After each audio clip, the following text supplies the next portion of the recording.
স্ত্রীর কুণ্ঠে মারবে। বিয়ে তো সব করে লেছো, স্ত্রীর কুণ্ঠে মারতে হয় জানো? জানো যে ভাই স্ত্রীটার কুণ্ঠে মারতে হয়?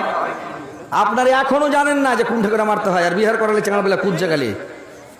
স্ত্রীর আল্লাহর নামে বলেছেন তোমরা মুখে মারবে না, চেহারাতে মারিও না।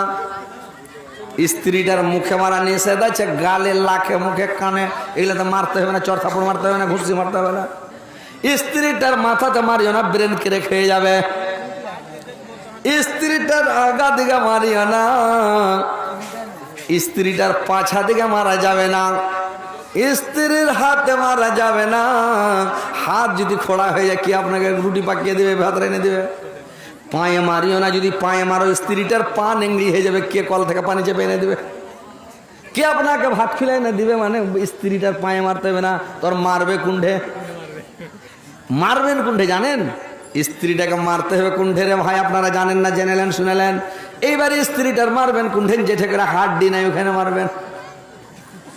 মারবেন কিসের বাড়ি?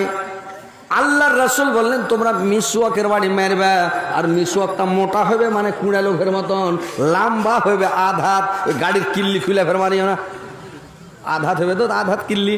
তো মিসওয়াকের বাড়ি মানে দাঁতলের বাড়ি মারতে হবে, আধাত হবে লম্বা, মোটা হবে কুড়া লোকের মতন। এরকম মোটা মুখ ধরে বাড়ি ফের মারিও না, যে ছোট তো মুখ ধরে বাড়ি মারিও না।